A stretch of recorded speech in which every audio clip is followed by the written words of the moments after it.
And in October, we will migrate the C-band Africa Americas to the DVB-S2 feed. They will stay DVB-S, but they also need to switch their input from DVB-S to DVB-S2. December is end of the current service. And then next year, we will start the operational high volume service.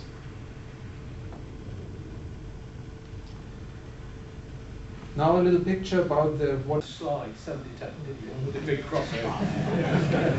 we have no option but to take note of what is happening.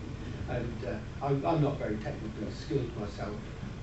I followed most of that, but some of the training things I didn't. But I'm sure many here will. There we go. Any questions for Klaus? One very basic question to get an understanding of the dual modulation. If you were trying to send data, all your data at 80 megabits per second, for example, that would then leave no room for the basic service. That's right. Okay. So we have upfront, we have to decide what ratio will be there for the basic and high volume service. So compromised to yes. be. On the other hand, we will decide right now that the basic service is the current service, and the rest of the transponder capacities will be for the high volume service. And it will evolve like that. And I think it will be a hard decision to move something from the basic service into the high volume service. It's possible, you know, something for, I think YASI data is not used by many people, and it's a high data volume. But I think that decision will be done based also on user feedback. Okay, anything else? Yeah, just one simple one. Oh, here we go. Sorry, that's, yes. First? Yes. The time slot between multicasting between basic and the other system, is that in microseconds and milliseconds, or even seconds and minutes? No, it's micro and milliseconds. It's frame by frame. Frame by frame. Yep. Yeah, just a simple question. I'm currently running a 1 meter dish, but there's a 1.2 meter ready to go. Do I change before the test or after the test? I think you should try it out first. Yeah. And I think these DVB devices are based on DVB-S2. They have nice features in there. They give you a link margin. And look at that link margin, how big it is. Thank you. Okay. Can I ask a naive question? The reason for it is my experience over the last 6 months. You can get dongles now, high definition television. The sophistication is almost unbelievable. Will there be ever a time when we can use such a dongle to receive the S2 VCM signal? I'm not sure I understand what this are these this software like these dongles that you have outside there? Yes, like that. Yeah, I think we were talking about that. I don't think so, but I cannot really evaluate that. It's very low level. It needs to be investigated. Okay. Good. But with some questions. Sorry, no, I didn't. Yes, as long as the high volume is transmitted, would a normal DVB-S2 receiver do? Isn't that work also?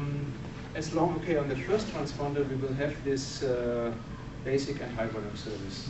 VCM mode is mandatory. A normal DVB-S2 receiver will not do. On the second transponder, the story is different because there we will most likely have only a high volume service, the second and third transponder. So there, it's a normal DVB-S2 receiver. If it supports the mod code, 16 APSK, it will probably do. So this mandatory question for VCM, mandatory support for VCM applies only to the first transponder. Yes, but on the first transponder, I think high volume will start immediately at 2050. But we will have a test service. Okay, so that we will have a test service. So whenever it's used, even just for a test, yeah, it maybe it will do a little bit and then. Actually, we wanted to avoid another transition period where we say, okay, right now we don't need the high volume service, but we want to introduce it. At some point we have to introduce it, and then we introduce another period of transition. So we wanted to make it clear, you have to use compatible devices to begin with, because that's a long-term need. Yeah, so That will be there. Yeah. There are already some S2 receivers around. They are sold via the DO2, for example. So some people will have already done that. Yes, but Also, unfortunately, of course, you shouldn't buy yes. them now. But unfortunately, they might not you, be. you can't rely on it. You don't have to rely on it. Oh, yes, Francis. The ratio between the basic and the high volume bandwidth, does it dynamically adjust itself depending on the traffic that's coming in, or do you have to set it static? I think we set it static.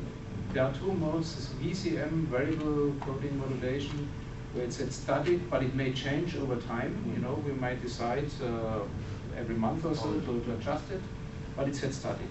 And there's the so-called ACM mode, where it's completely dynamic, and it's in real time adjusted.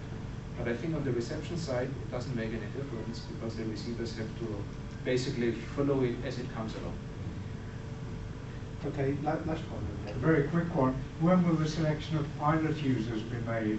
I know a number of people have said, oh, I sent in the UMETSAT questionnaire, but they heard nothing back one way or the other. Yeah, we have not made the selection right now, so I think in the next 4 weeks. So before we start the test run. Okay, well, again, a Yeah, question. I just wanted to add that if you want to share your experience about migrating to DBS2 to us, please feel free to do so. And we can put some of your suggestions or ideas that might help other users on our website. Just send us an email to our user contact and share them.